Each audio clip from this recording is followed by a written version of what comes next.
Hi everyone, my name is Pushpinder Kaur. I would like to share experience about my IELTS classes. My band requirement is 6.5, so that's why I contact to the Ramandeep sir. He is very good teacher. I saw some video on YouTube, so that's why I contact to him.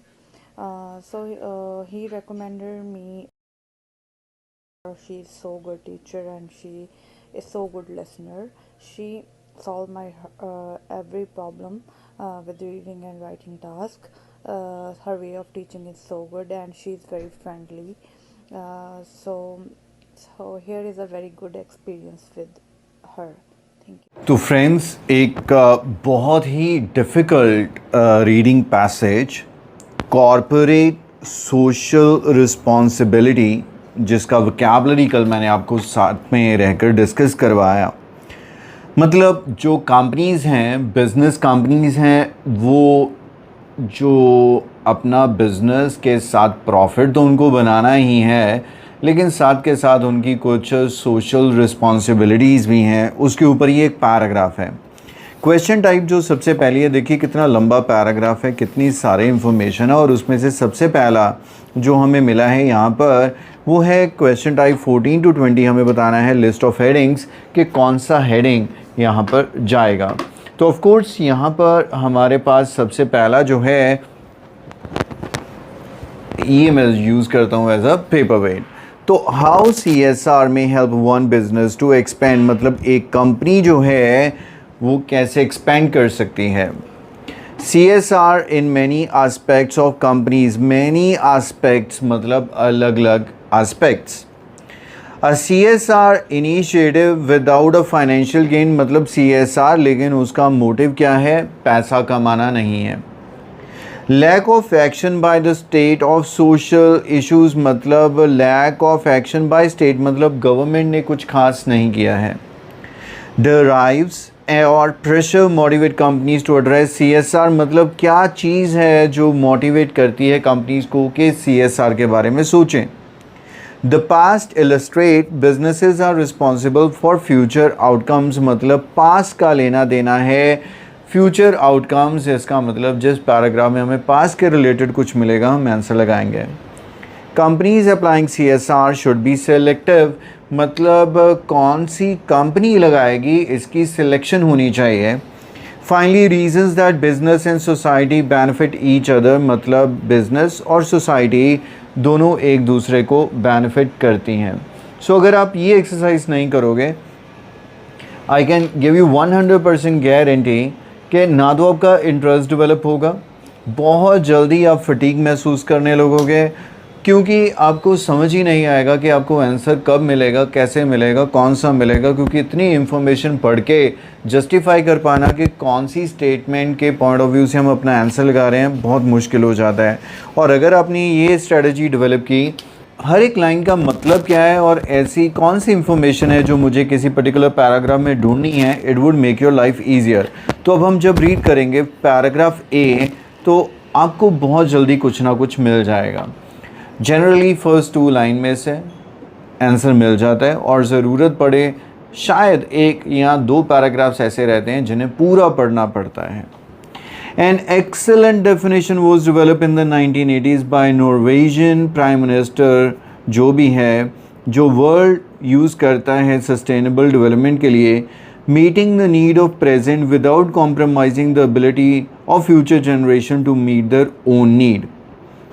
मतलब उसने एक definition दिया कि हम कैसे आज अपनी चीज़ों को पूरा करें जिससे हम फ्यूचर से कॉम्प्रोमाइज़ ना करें, ताकि आने वाले जनरेशन्स जो हैं वो परेशान ना हों।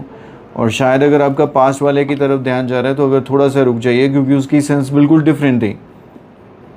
The notion of licence to operate drives from the fact that every company needs tactic to explicit permissions from government, communities, numerous stakeholder and others.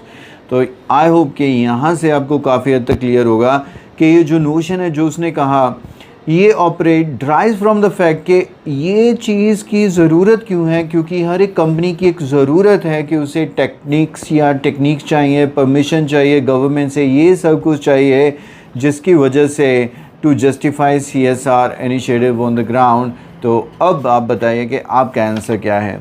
अगर आप दोबारा से देखना चाहते हैं तो पास्ट वाली जो इन्फॉर्मेशन थी उसके साथ पास्ट इलस्ट्रेट एग्जाम्पल दी है कि business are responsible for future outcome, ऐसा कुछ भी नहीं है, वो जस्ट एक डेफिनेशन दे रहा था। तो यहाँ पर जो आंसर होना चाहिए वो होना चाहिए फिफ्थ, दैट इज़ कि कैसे जो डराइव करता है, जो चीज़ है एक कंपनी की ज़रूरत है जिसकी वजह से CSR होना चाहिए।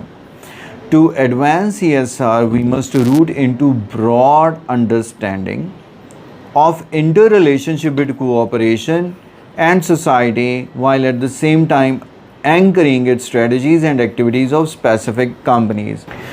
बहुत स्ट्रॉन्ग कीवर्ड यहाँ पर आ गया, आई होप आपने रिलेट कर लिया होगा, क्योंकि इसने कहा है कि कोऑपरेशन, इंटर रिलेशनशिप किसका, कंपनीज़ का, और यहाँ पर उसने यूज़ किया है सोसाइटी, और यहाँ पर है reason the business and society benefit each other.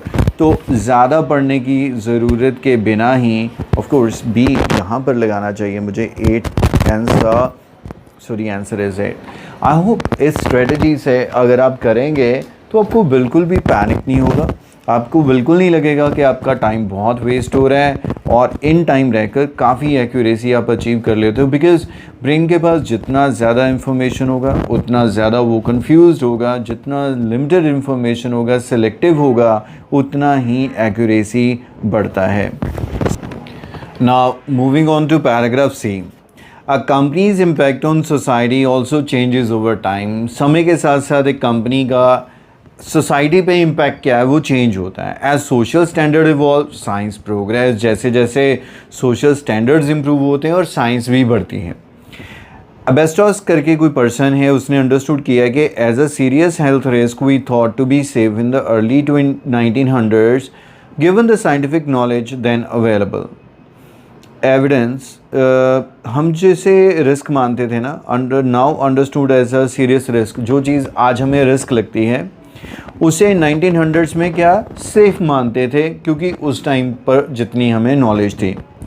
Evidence of its risk gradually mounted, और जैसे जैसे अगले 50 साल में ये ग्रेजुअली धीरे धीरे रिस्क बढ़े। Before any company was held liable for the harm it can cause, इससे पहले कि हम किसी कंपनी को लायबल, रिस्पॉन्सिबल ठहरा पाते। मैं इसलिए रीड कर रहा हूँ क्योंकि अभी तक कुछ अभी टेक्निकल या ऐसा कैची वर्ड या स्टेटमेंट नहीं आया कि जिसके बेसिस पे मैं डिफाइन कर सकूं कि उधर मैंने ये पढ़ा। Many firms that fail to anticipate the consequence of its evolving body of research have been bankrupted by the result. No longer can companies be content to monitor only the obvious social impact of today without a careful progress for identifying a evolving social impacts of tomorrow। मतलब अब ये ऐसा नहीं हो सकता, इनको बहुत ज़्यादा रिसर्च और इस चीज़ पे आने की ज़रूरत है, क्योंकि जिन्होंने नहीं किया दे वेंट बैंकरप्ट, और इसलिए आज careful analysis of the future के बिना कंपनी सर्वाइव नहीं कर सकते। तो ऑफ कोर्स आप अब इसका आंसर कौन सा लगाओगे? सो इट्स वेरी क्लियर कि it's the past illustrate business are responsible for future outcomes. वैसे भी 1900 जब आया था तो वो पास्ट की रिफ्लेक्शन दे रहा था। सो यहाँ पर हमारा 6 would be the correct answer, क्योंकि जो कंपनी अब फ्यूचर के बारे में नहीं सोचेगी वो बैंकरप्ट हो जाएगी। नेक्स्ट इज़ हमारा क्वेश्चन नंबर पैराग्राफ डी के लिए, no business can solve all the problems or bear the cost of doing so. Instead, each company must select issue। बड़ा क्लियर है सर, इससे ज़्यादा मैं नहीं रीड करने वाला हूँ। सिलेक्ट हमारा स्ट्रॉन्ग कीवर्ड आ गया। हर एक कंपनी हर काम नहीं कर सकती है, जिसकी वजह से सिलेक्शन ज़रूरी है। तो हमारे पास यहाँ पर ऑप्शन थी companies applying should be selective. So 7 sorry मैंने 8 लिख दिया, 7 has to be the correct answer. Move on करते हैं। इससे ये हमारा एक काम नहीं हो पाएगा कि हमारे दूसरे क्वेश्चन टाइप के पॉइंट ऑफ व्यू से भी हमें नॉलेज हो जाए कि कहाँ पे क्या है, लेकिन जब इतनी लेंथी पैराग्राफ्स हैं, इतनी स्ट्रॉन्ग इन्फॉर्मेशन है, तो बेटर ये है कि एक टाइम पर एक क्वेश्चन टाइप पे फोकस कर लें। Paragraph E, the best cooperation citizenship initiative involve far more than writing a check. The specific, clear, measurable goals and track results over time. A good example is GE program to adopt underperforming public high school near several of its major US facilities. तो यहाँ पर सीधी सी बात है, उसने ये कहा है कि सिर्फ एक चेक कट करने तक ही मतलब नहीं होना चाहिए, और भी बहुत सारी चीज़ें हैं। जैसे उसने एक GE एक कंपनी की एग्जांपल दी है, उसने क्या किया है कि एक स्कूल को अडॉप्ट किया है जो अंडर परफॉर्म कर रहा था। आइए देखते हैं कि क्या हुआ उसमें। द कंपनी कंट्रीब्यूटेड बिटवीन $250,000 उसने इन्वेस्टमेंट किया 5 ईयर में, और फिर क्या हुआ। In an independent study nearly all showed significant improvement, graduation rate 40. Okay, so worst 5 performing school भी एवरेज उसका डबल हो गया, 30 से 60 हो गया। कहने का मतलब ये है कि यहाँ पर इन्वेस्टमेंट करके उनको बदले में पैसा नहीं मिला, उन्होंने improvement in term of education किया है। सो हमारा आंसर जो विदाउट फाइनेंशियल गेन था has to be the correct answer, that is CSR initiative without a financial gain. Next is F paragraph. F paragraph की अगर हम रीडिंग करते हैं तो Microsoft working connection partnership with the American association of company college is a good example of shared value. अब दो companies जब आपस में मिलजुल के काम करती हैं उसका बताया है। Opportunity arising from investment in context, क्योंकि इससे क्या होता है कि शेयर्ड वैल्यू से आपको इन्वेस्टमेंट मिलती है। The shortage of information technology worker is a significant constraint on Microsoft growth. कि उसके पास काम करने के लिए employees नहीं है। Currently there are more than 450,000 unfilled IT positions, तो सिर्फ अमेरिका में पड़ी हुई हैं। तो इससे बहुत क्लियर है कि जो इन्होंने पार्टनरशिप किया होगा उससे माइक्रोसॉफ्ट अचीव्ड रिजल्ट दैट भी बेनिफिटेड मैनी कम्युनिटीज़। तो बहुत हद तक क्लियर है कि एक कंपनी की एग्जांपल दे के बताया कि उसको कैसे बेनिफिट हुआ, या वो उसका जो इतना एम्प्लॉयज़ जो कम था क्योंकि उन्होंने पढ़ा दिया होगा। हाउ CSR में help one business to expand, that is absolutely first ही इसका आंसर होना चाहिए कि कैसे इसने एक कंपनी को एक्सपैंड करने में हेल्प किया। तो let's move on and finish this as only G paragraph is left. At the heart of any strategy is a unique value proposition. कोई भी strategy है उसमें एक unique preposition रहती है। क्या है पढ़ लेते हैं, इसका मतलब सेमीकोलन के बाद समझ आएगा। A set of needs a company can meet for its chosen customers that others cannot. मतलब ऐसी चीज़ें एक कस्टमर्स के लिए बनाई जाएं जो दूसरा नहीं बनाता है। The most strategic CSR occur when a company adds a social dimension to its value proposition, making social impact integral to the overall strategy. Consider, तो शायद मेरे को इसको भी ज़्यादा पढ़ने की ज़रूरत नहीं है क्योंकि इसने क्लियरली कह दिया कि एक कंपनी की जो स्ट्रेटजी है कि उसने क्या ऑफ़र करना है, लेकिन इसके लिए वो कह रहा है कि लेकिन जब एक कंपनी इसमें सोशल डायमेंशंस ऐड कर लेती है तो वो उसका इम्पैक्ट बहुत स्ट्रांग हो जाता है। फिर उसने एग्जांपल दिए हैं। तो ऑफ कोर्स यहाँ पर डायमेंशंस के लिए डिफरेंट एस्पेक्ट्स वाली हमारी एक ऑप्शन थी, that is the second option. It would be the correct answer कि CSR in many aspect of company business. तो moving on, the implement of CSR। Implement कौन से पैराग्राफ में मिलेगा, एक बार पढ़ के देख लेते हैं। Promotion of CSR require the understanding of interdependence between business and society. Corporation workers' productivity generally needs health, care, education and given dash. तो ऑफ कोर्स आपको याद आ गया होगा, हमने एक पैराग्राफ पढ़ा था जिसमें इन दोनों चीज़ों को एसोसिएट किया था उसने। शायद वो B पैराग्राफ था, बिटवीन इंटरलेशन। येस, कॉमर्स देखते हैं कि कहाँ पे मिला। ये रहा education, health care, equal opportunity. इधर क्या क्या दिया है हमें, इधर दिया है उसने health, education and given. Of course you know what would be the answer, the answer would be equal opportunity. T या Ts, T, opportunity. Restrictions imposed on government and companies both protect customers from being treated unfairly. Restriction दोनों पे होनी चाहिए, government पे भी और companies पे भी।